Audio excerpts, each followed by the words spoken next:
wrote this about St. Andrew's Church. We loved your parents.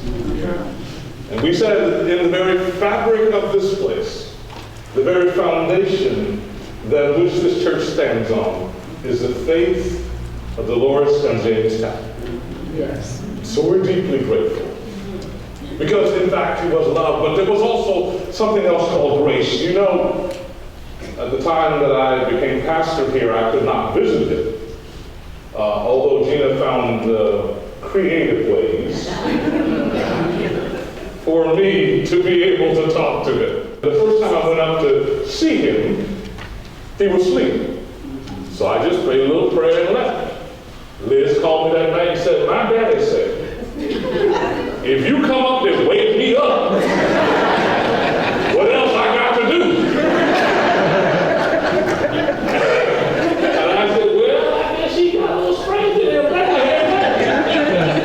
So the next time we went up there, I found a man who, as I said, and Liz has heard me say many times, we could hang out together. We were both big and loud, joyful. We didn't care. And that is how he was. But there is this notion of grace. The grace that was in Dolores, the grace that was in James. Grace that will accept you however you are. Believe in you until you become who you want to be. That's right. And love you into the moment that we didn't even know you could become. So this is James Tappan. And because I'm a preacher, and this has to sound something like a eulogy, there is indeed a person in the Bible who is not well known that James reminded me of. His name is Barnabas. You remember him, don't you? No, you don't. No, you don't. You don't have a book written after him.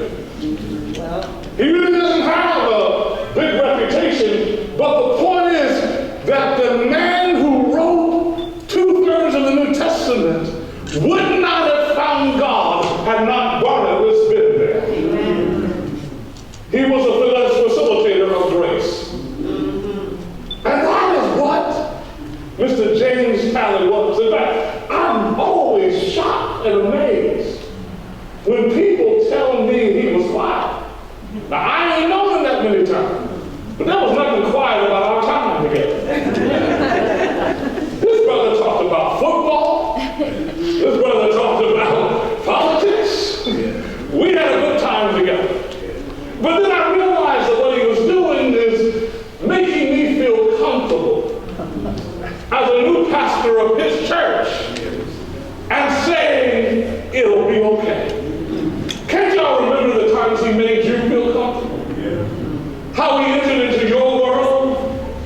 How he made you feel all right even when it wasn't all right? He laughed with you. He cried with you. And he forgot some things that you didn't want him to remember. That's grace, y'all. That's what grace is. It's the ability to love us under any circumstances into a new circumstance. That's what this building is all about. It's not about whether we have the right denominational faith. It's not about whether we sing the right hymns or can even sing at all. It's not about whether we look right, act right. It's about grace. Yes. God loving us where we find ourselves. Yes.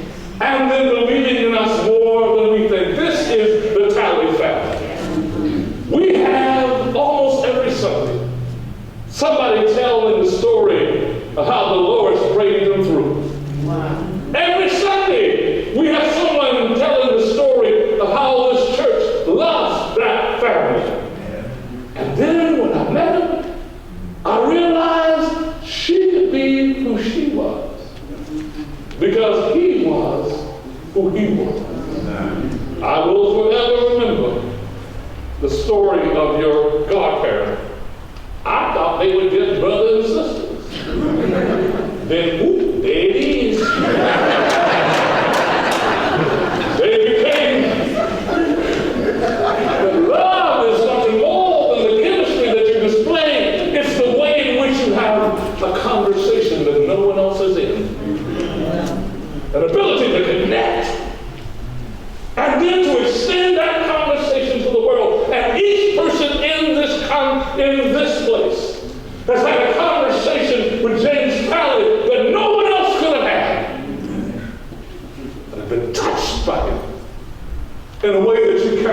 articulate.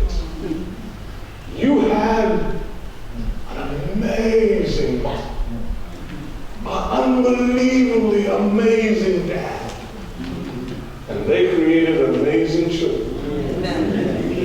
That grace may abound, that love may continue, Yes. and that the power of the testimony of this place, St. Andrew's Church, and everyone who proclaims not the religion of Christianity, but the relationship of Jesus. Yeah. God is love, and that you can live and love folk to life, because that's what we mean by being a person of faith.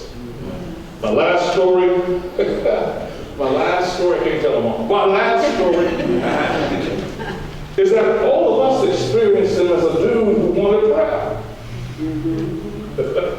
He would always say, we want to pray, you know. Couldn't leave it without praying. When we visited, we prayed.